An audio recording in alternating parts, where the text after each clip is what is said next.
Hello and welcome to another Mixtape show. And this week, I'm absolutely delighted to be joined by Richard Jobson from the Skids. How are you, mate? It's a pleasure to be speaking to you, Mark. Yeah, likewise, mate. Likewise. So you're coming down under, I believe, for the first time ever. Is that right with the Skids? Indeed, it is. I mean, we were nearly coming right at the point in time when the Skids were at their peak. The last gig we ever did was Hammersmith Odeon in London, which is an iconic gig. We were totally at the top of our game.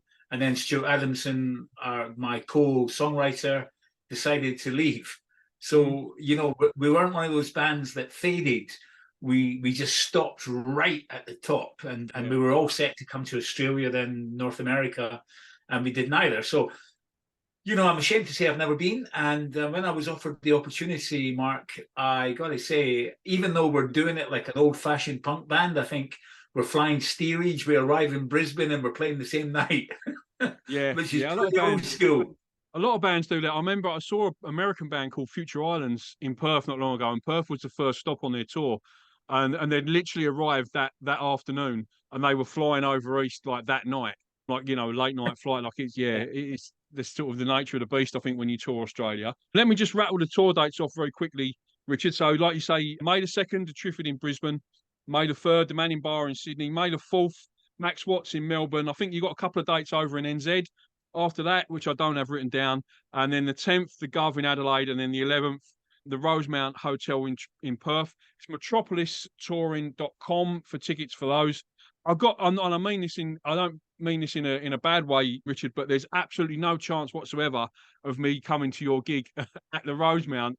I'm putting on a fundraising gig for the radio station that I volunteer at that night. And so when I was looking, I was choosing dates and I was trying to pick one where there was nothing going on. And I went with that one. And then about a week later, I got the email from Metropolis saying the Skids at the Rosemount. I was like, but mine's sort of folk roots and blues, so it'll probably, I'm not going to take anyone away from your gig, and vice versa. So when you're sort of down under, Richard, with this tour, like I noticed, obviously you said you've never been before. Are you going to take the opportunity to get around and do a bit of sightseeing and see some sights? I think so. I'm using the opportunity as a new experience. As I said to you, we once had an opportunity to come when we were at the peak of our powers, and that was denied me. And I've never had a chance since then. I had a second band after the Skids called the Armory Show with John McGee, the legendary guitarist, but that didn't really work like we thought it was going to work. So after that experience, I decided to leave the music industry. I just had enough of it. And, it's been 35 years since I rejoined it again. And that was kind of by accident. It was only because of U2 and Green Day doing a cover version of The Saints Are Coming. So, because of that, I'm just taking things on almost like a day-to-day basis. So these offers come in, I go, well, that's not for me. As soon as this one came in, it was a yes. I was alerted to the fact that this is not going to be some 5-star, Led Zeppelin private jet experience. This is going to be like old school punk rock in the back of a van, flying to the other end of the world. Australia is not a country, it's a continent, it's the size of Europe. And you traveling around, you don't get in a bus and do a 2-hour journey. You have to fly everywhere. It's so big. So all of these things were made clear to me, but it's not a problem, So I'm down the gym, getting myself fit and ready. Yeah, no, that's the way, mate. That's the way. Yeah, I think just to give you a bit of an idea, I think it's 6 hours from Perth to Sydney on the plane, and then Sydney to NZ. I think it's about another 4 or 5. So plenty of time there. Just going back to what you mentioned earlier about Stuart. Obviously, Stuart left to join or maybe concentrate on Big Country, his other band. And talk us a little bit about how you sort of came to reform and your lineup sort of change and and all that sort of thing. Well, the reformation of the band was never in my consciousness, and in many ways the Skids had just disappeared out of my life. And as I said to you, that was down to the fact that I felt so disappointed with the failure of the Armory Show. And I just turned my back on the music industry and got involved in lots of other creative industries like writing. I published quite a few books and made some movies and documentaries and stuff. So I found another world for me. But when U2 and Green Day did a cover version of The Saints Are Coming as a charity record for the kids who lost their musical instruments during Hurricane Katrina, suddenly the world was interested again. And well, who the hell wrote this song, and who are these guys? And really, obviously, Stuart sadly he's passed away, so people were talking to me, and then people kept on offering, why don't you do just a one-off gig or whatever? So we did it, and it was great fun. But I still didn't think it was for me, and it was only when my friend Youth, the guy from Killing Joke, he's a very big producer in global terms, produced everybody from The Verve to Snow Patrol to Pink Floyd. He suggested, why don't you write some new material so therefore it feels more relevant to you? So we gave it a go, because he said if it doesn't work, we just get rid of it. You know, no one will ever hear it, and it did work. It was really exciting, and so we went out to promote that, and there was a big audience out there for the Skids still. You know, I mean, they're off in age. Most of them don't have any hair, and they're a wee bit overweight. But they have upside down heads, a bit like yourself. Yeah, like me. So, but they're genuinely, you know, fairly impassioned about their music, because we're from the tribal generation. Remember, if you like punk rock, you pretty much hated everything else. Their taste is not eclectic, so suddenly the Skids are coming to play in their hometown, and they come en masse. So we suddenly found we were out there. I mean, like, for example, the last gig we did before the lockdown was the Albert Hall in London, which is 6,000 people, you know. So you do realize there is an audience out there for this. So we really enjoyed it. But you can't keep on playing just in the UK, so you've got to be careful, because the UK is quite small, really, in the bigger picture. So I'm very careful about that, because I don't ever want the audience to feel I'm exploiting something. I'm doing it for the right reasons. So if we've got a new album out, then we'll go and play. And we have a new album out at the moment, Destination Düsseldorf. So we went out and played again. And, you know, and on stage, you know, you can't get away from the fact that it's a bit of a nostalgia trip. You know, I am on the Heritage Trail. So, but I make it, I think, the show has different components, you know, the songs, obviously, but I talk about Stuart Adamson, and I talk about our relationship, what he was like as a songwriter, as a young guy. I take the piss out myself, which is pretty easy to do, and I think that's important, because we're serious about music, but we're not serious about ourselves. We don't take ourselves too seriously. I think that's pretty important, and I see it as a show, like a drama. So it's got a beginning, a middle, and an end. And we're not self-indulgent, therefore, so that it's got to connect with the audience. And that's really important to me. And I think I've got this instinctive feeling that's really going to work in Australia, that because of the way I am, and I like to talk, obviously, that's going to connect with people. And obviously, I take the piss out of myself. So I think that's got to work in Australia, I think. Yeah, I think so. I think so too. I recently saw Bad Manners on a similar sort of tour to yourselves. They were on, like, very much on the greatest hits sort of thing. But Buster Blood Vessel was exactly the same. Like, he was very self-deprecating.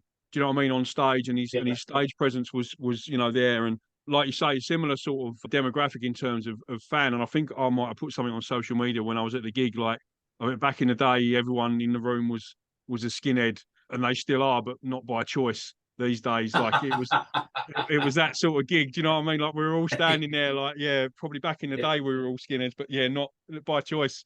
And I think the Australian sort of Perth in particular, I think it's got better lately, but we're always sometimes quite often get overlooked in Perth when bands tour, and they tend to stick to the eastern states quite a bit. So when someone does come to Perth, we're a lot more appreciative, I think, as an audience, particularly in Perth. And obviously you're coming a long way as well. Do you know what I mean? From Scotland, or England, sorry, where you live now. But I want to talk to you about Destination Düsseldorf as well, because I always feel like I like seeing the greatest hits and the nostalgia tours, and, you know, like you're saying, but I always feel like there's something a lot more sort of legitimate. Do you know what I mean? If you're still putting out new material and you're touring a new record, that always feels, no disrespect to anyone else, but more authentic. Do you know what I mean? Like, exactly. Still putting records out. That's absolutely right. That's what I was trying to say to you a moment ago, that the driving force for me to come back and do this came through my dear friend Youth, because he made it relevant.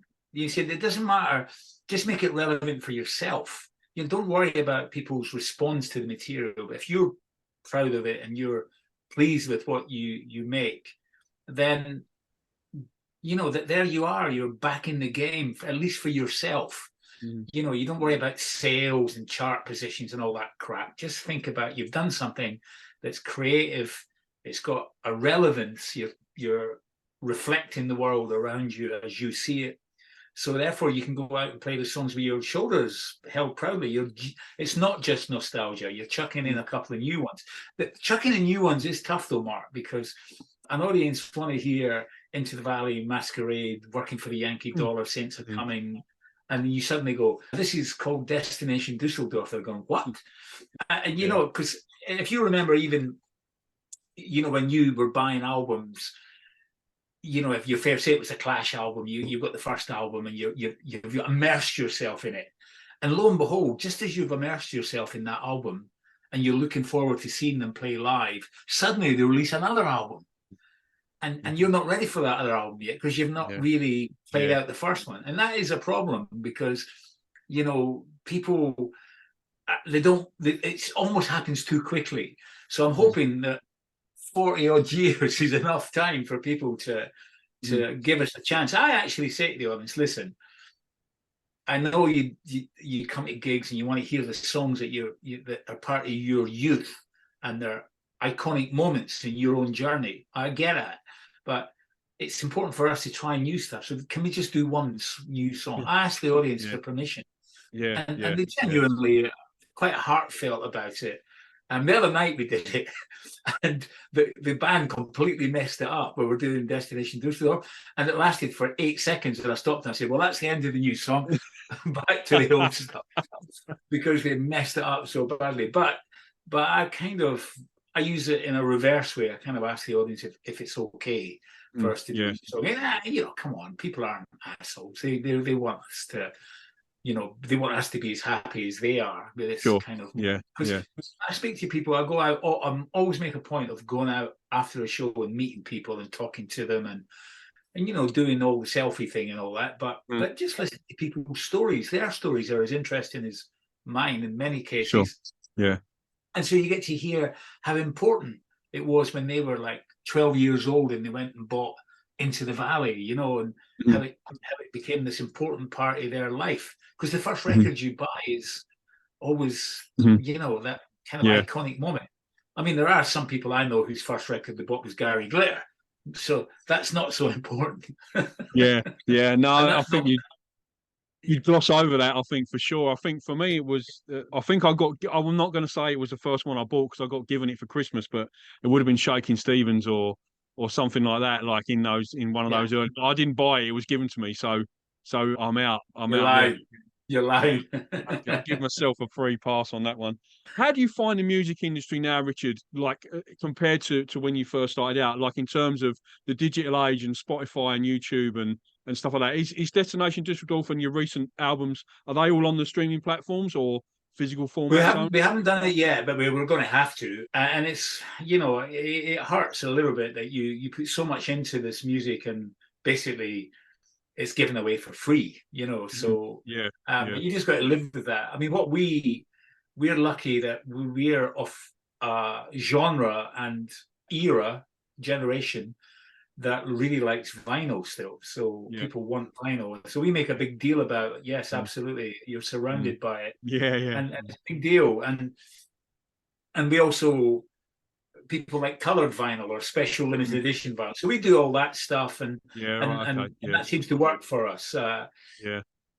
And so, that's the only way out of it. What do I feel about it? I mean, I just think it's daylight robbery and the bands make nothing out of it, and it's fairly, and then you see the profits of these companies and it's fairly heinous.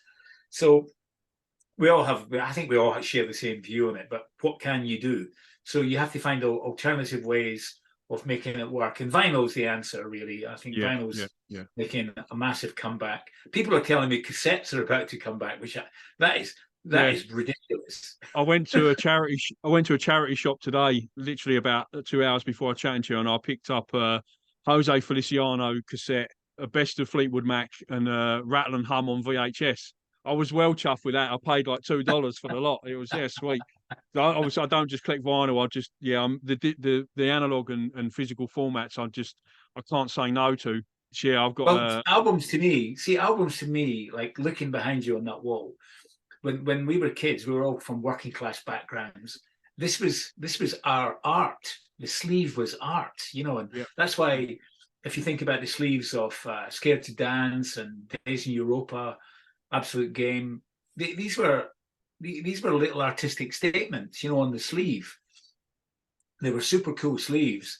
And I look at like behind you at the moment, you're looking at pinups with Bowie and stuff. This is yeah, magical stuff, yeah. And That weirds me out, um, that cover, but I keep it on the wall. Yeah, because I know it's one of the greats. yeah, I yeah, actually love that album. It's yeah, it got absolutely battered at the time, but I always loved that album because it mm, was it was him telling us a story about him. This is who I am. This is where I'm from.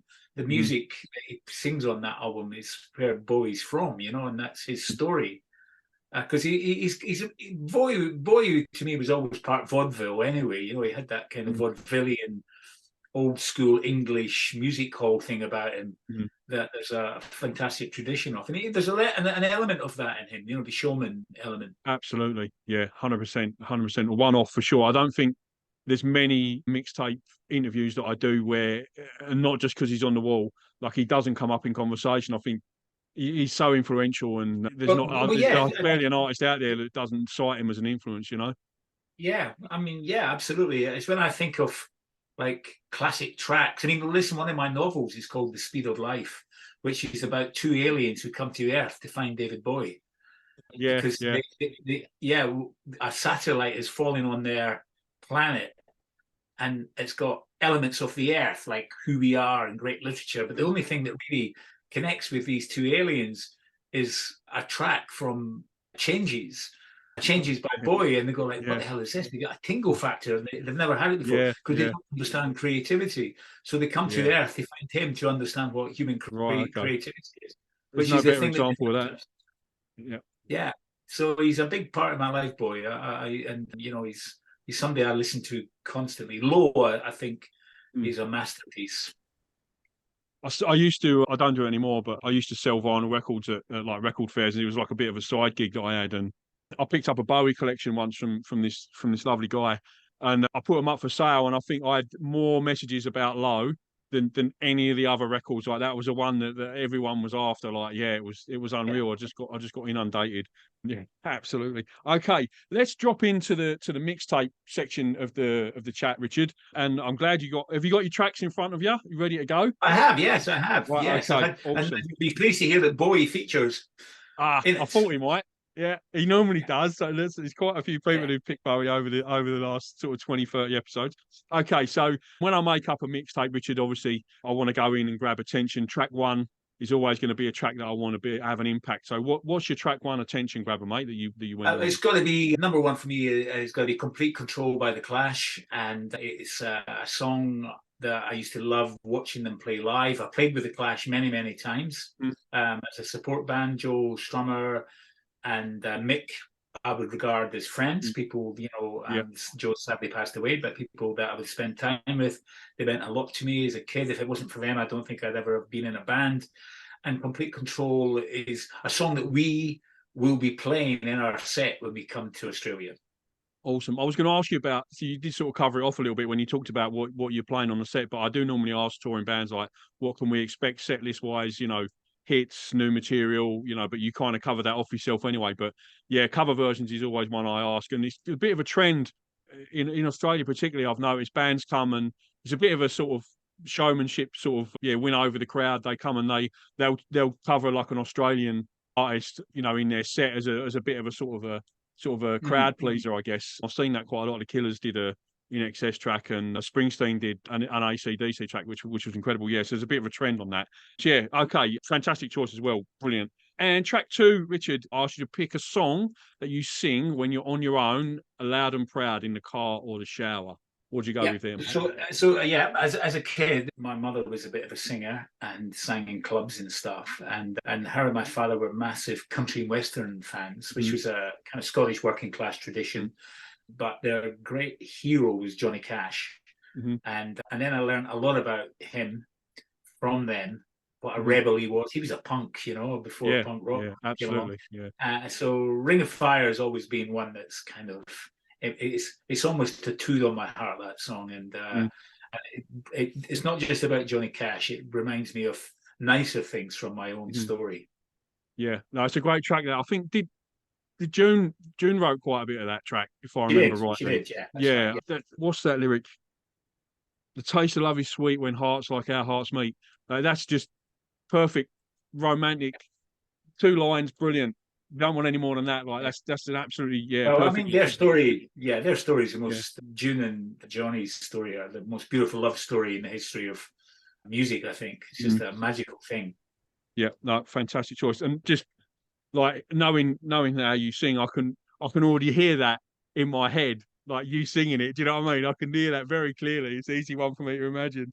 All right, track 3, Richard, and I asked you to pick a cover version, mate, for your mixtape. What did you pick?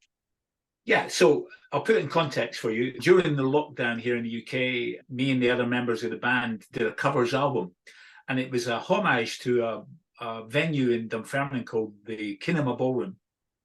We called the album Songs from a Haunted Ballroom because it's now a sad relic of how it used to be. But everybody played this place because it was iconic. So in the 60s, Bowie played there, for example.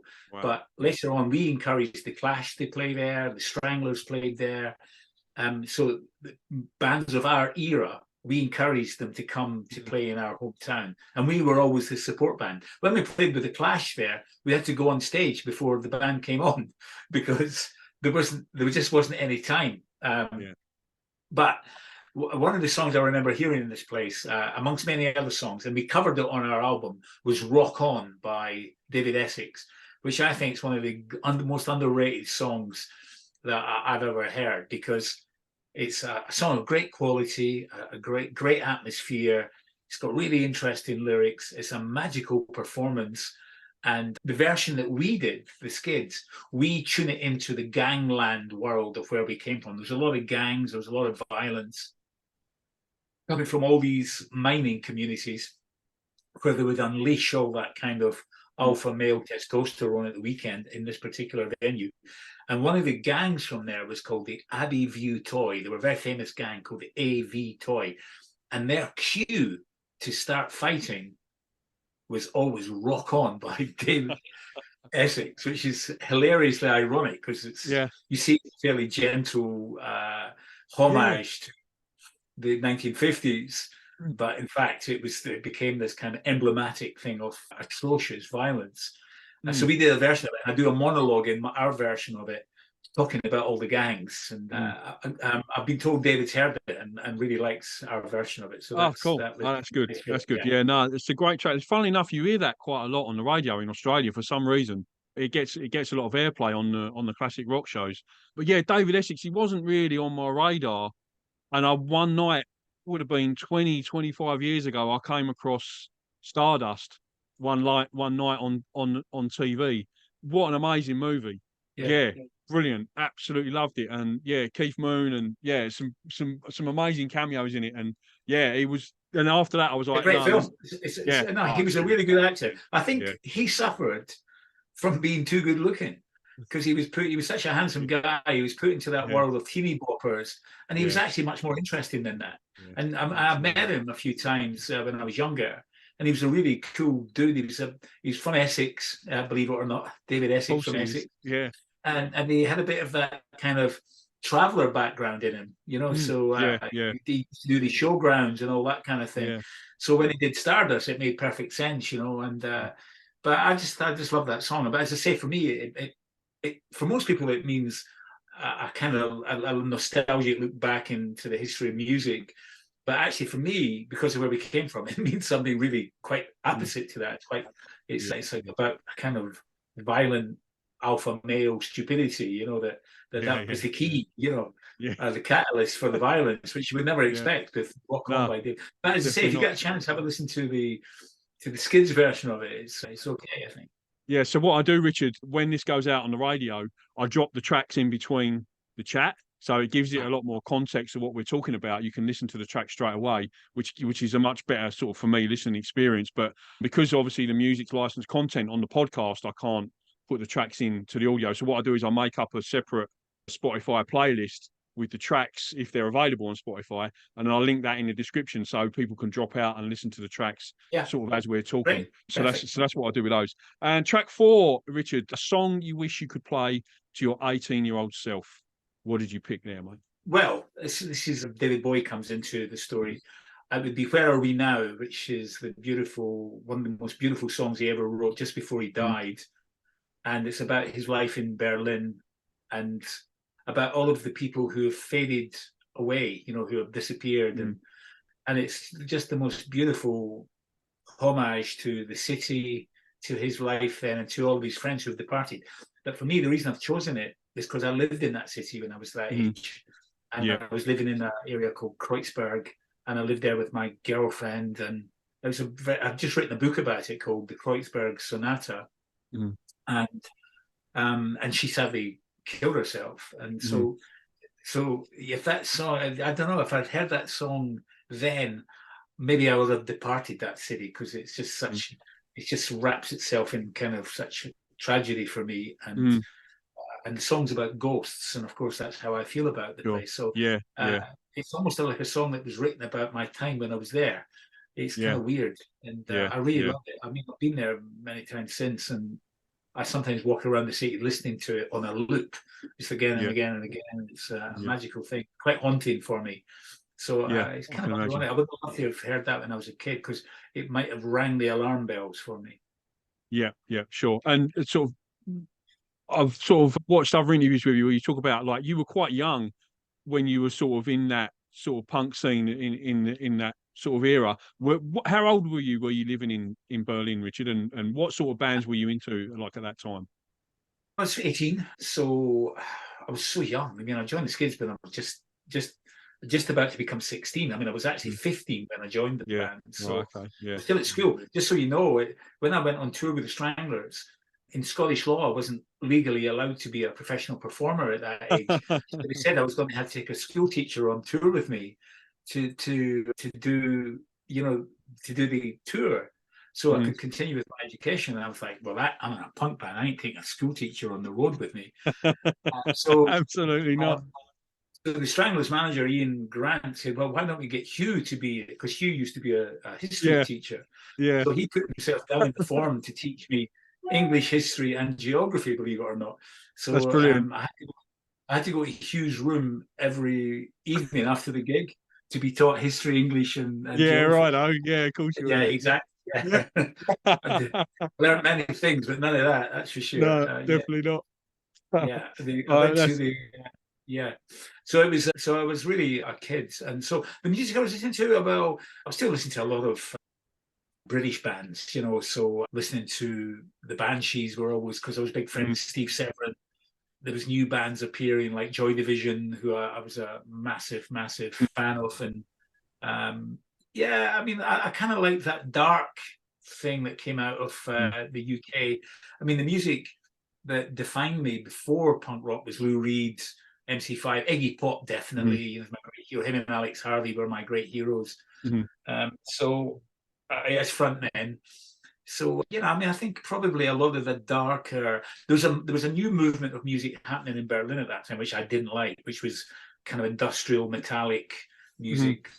Very much the forefront of that movement was Einstürzung and Neubaut, and it just wasn't for me. That wasn't Mm. what I was interested in. I like the poetry of music. So Joy Yeah. Division still had that. Magazine had Absolutely. that. Yeah. Yeah. These people were poets, and so I liked my music a little bit more lush, I think. Yeah. Cool. I'm a bit conscious of time, Richard. So we're just going to go one more track and then we'll call it there. So track 5, if you were trying to woo someone and make them sort of let them know you were romantically interested, what track would you put on your mixtape to let them know, mate? Well, I'm going to go for an Aussie on this one. I've been thinking about all these different things. I was going to use Heroes by Bowie, but I thought, no, I want to use Where Are We Now and one of the Mm. previous, what would you place yourself when you were 18? But in this one, I thought I'd go for Into My Arms by Nick Cave, which is a most beautiful, beautiful Oh, I song. love that track. I love that Yeah, song so much. yeah, me Sorry, too. I've got a guest. Hello. Right. Okay, I'll be 5 minutes and I'll be done. All right. Okay. Cut that out. She Yeah, knows that's every fine, time mate. I'm doing. Yeah, I will cut that out. Yeah. No, honestly, it's a genuine thing. Like, because I put these on YouTube as well. If your kids feature in your video, you have to tick it, and it goes through a whole. Yeah, Oh, right, okay. it's not Yeah. worth it. Yeah, Well, sorry. for obvious Nick, reasons, okay, yeah. yeah. Nick Cave, Into My Arms. Yeah, it's one of the greatest love songs for me ever written. Yeah, I remember absolutely him is. seeing him talking about it, saying he was in a church in England, I think, when he wrote it. He's sitting at the back listening to the priest or the vicar or whatever talking, and the song just came to him like as he was sitting there. Yeah, brilliant. Yeah, That's masterful. Yeah, it's a thing of great beauty. yeah, yeah. No doubt. That's one of my all-time favorites. One of my go-tos. And I'm doing when I get to episode 100, I'm going to be the guest on the mixtape. So Ah, I'm already starting to worry about narrowing it down to one. But yeah, that was on my short list of like five for that category. yeah. Yeah, for sure, 100%. Absolutely love that. Okay, we'll wrap it up there. Richard, thanks so much for coming on the show, mate. I really appreciate it. metropolistouring.com for tickets for the Skids in Australia and New Zealand. Get on there and get your tickets. Like I said, unfortunately, I won't be able to make it unless something seismic happens with Hillstock, which is the gig that I'm putting on. But not to worry. Take care, Richard, and have safe travels Cheers. down under, mate. All the Cheers, best. Mark. Thanks for Thanks, your mate. time, mate. No problem, Bye. man. You see you, mate.